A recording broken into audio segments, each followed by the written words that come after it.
భట్టికి అవమానం, సీఎం దంపతులతో పాటు మంత్రులకు పెద్ద పీటలు. చిన్న పీటపై కూర్చున్న భట్టి విక్రమార్క దేవుడు సాక్షిగా అవమానించారంటూ బీఆర్ఎస్ వర్గాల ట్రోల్. రేవంత్ క్షమాపణ చెప్పాలంటూ డిమాండ్. ఈ ఫోటో ఒక్కసారి చూడండి.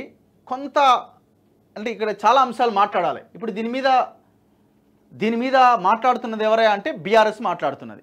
బాల్క సుమన్ ప్రెస్ మీట్ పెట్టి దళితులను అవమానించినాడని మాట్లాడుతున్నాడు. అదొక అంశాన్ని డిస్కస్ చేయాలి. కాంగ్రెస్ ఇక్కడ చేసిన తప్పేంటి భట్టి విక్రమార్క విషయంలో అన్నది కూడా ఒకసారి మనం డిస్కస్ చేయాలి. ఈ ఫోటో చూడగానే ఎవరికైనా అరే అని అనిపిస్తుంది. మీకు కామన్గానే ఆ ఫోటో చూడగానే ఏంది దుర్మార్గం అనే అనిపిస్తుంది. మరి మినిమం కామన్ సెన్స్ ఉండాలి కదా అక్కడ కూర్చున్న వాళ్ళకి, లేకపోతే అక్కడ ఏర్పాట్లు చేసిన వాళ్ళకి మినిమం కామన్ సెన్స్ ఉండాలి. ఎట్లా కూర్చోబెడతాం ఒక ఉప ముఖ్యమంత్రిని ఆ స్థాయిలో అన్నది ఉండాలి కదా. ఆ వీడియో ఎక్కడ బా నమస్తే తెలంగాణలో వచ్చిందా? ఇది రెండు ఒకటేసారి వేద్దాం. ఇక ఏదయ్యో పెద్దగా రాసిన చూడండి. భట్టికి చిన్న పీట, యాదగిరి నరసన్న సన్నిధిలో డిప్యూటీ సీఎంకు అవమానం.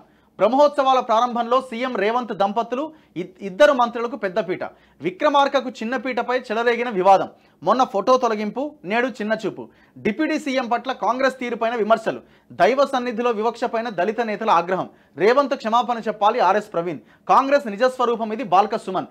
దళితులు బీసీలపై కాంగ్రెస్ది వివక్షే. కవితమ్మ నువ్వు మాట్లాడుతున్నావా దళితుల గురించి?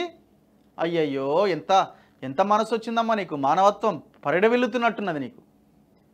అయితే ఇక్కడ రెండు అంశాలు ఉన్నాయి. ఒకటి, ఈ విషయంలో కాంగ్రెస్ చేసిన తప్పేంటి, రెండోది బీఆర్ఎస్కి ఈ అంశం పైన మాట్లాడే అర్హత ఉన్నదా లేదా అన్నది ఒకటి మాట్లాడాలి.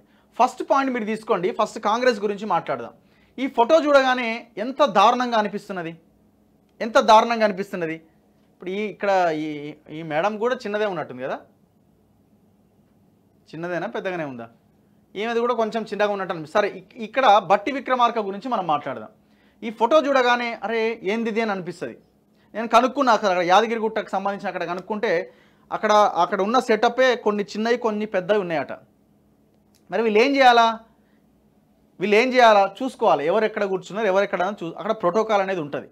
అవన్నీ చూసుకోవాలి. యాక్చువల్గా ఇక్కడ చూడండి, రేవంత్ రెడ్డి ఆయన సతీమణి వాళ్ళు ముఖ్యమంత్రి కాబట్టి వాళ్ళ స్థానంలో కూర్చున్నారు.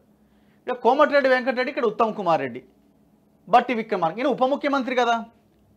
బేసిక్ క్వశ్చన్ ఏమొస్తున్నది, ఇక్కడ ప్రోటోకాల్ ఉంటుంది కదా, సీఎం పక్కన భట్టి విక్రమార్క కూర్చోవాలి కదా, ఈయన ఎందుకు కూర్చున్నాడు అక్కడ అని అంటారు. బేసిక్ క్వశ్చన్ కదా అది. అవసరమైతే కోమటిరెడ్డి వెంకటరెడ్డి లేదన్నా నువ్వు పైన కూర్చొని ఇక్కడ కూర్చుంటానని కూర్చోవాలి. ఈ ఫోటో చూసిన వెంటనే అయ్యో అని అనుకుంటున్నారు తప్ప ఇక్కడ ఏం జరగలేదని అనుకోవడానికి వీలు లేదు. ఇక్కడ తప్పు జరిగినట్టుగా ప్రోటోకాల్ అంశం కనబడుతున్నది. తీసుకుపోయి అన్ని కింద కూర్చోబెట్టినట్టు కనబడుతున్నది. సరే, దైవ సన్నిధిలో ఇవన్నీ ఏముంది, ఇవన్నీ మనం మాట్లాడతాం అనేది ఇంకొక చర్చ. కానీ చూడ్డానికి ఎంత ఇదిగా కనబడుతున్నది. మరి రేవంత్ పక్కనే భట్టి విక్రమార్క కూర్చోవాలి కదా. ఉప ముఖ్యమంత్రి. మరి ఈయన ఎందుకు కూర్చున్నాడు, ఇక్కడ ఈయన ఎందుకు కూర్చున్నాడు?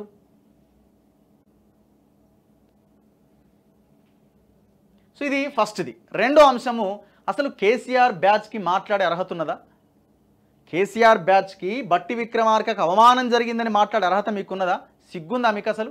బాల్క సుమను నువ్వు ఆడ ప్రెస్ మీట్లో పేపర్లు వంచుతూ ఉంటే కేసీఆర్ ప్రెస్ మీట్లో అరే పాగల్ వచ్చి ఇక్కడ ఇరా అన్నాడు. అరే పాగల్ ఇక్కడ వచ్చి అని అన్నాడు. అనలేదా? మరి ఆ దళితులను అవమానించినట్టు కాదా అన్నాడు? మీరు ఒక వ్యక్తికి ఇబ్బంది జరిగినప్పుడే దళిత జాతికి అవమానం అని అంటున్నారే. మరి మొత్తం దళితున్నే ముఖ్యమంత్రి చేస్తానని దళిత సమాజం మొత్తాన్ని మోసం చేసిన కేసీఆర్ని ఏమనాలా? దళితులకు 3 ఎకరాల భూమి ఇస్తానని మొత్తం దళిత సమాజాన్ని మోసం చేసిన కేసీఆర్ని ఏమనాలా?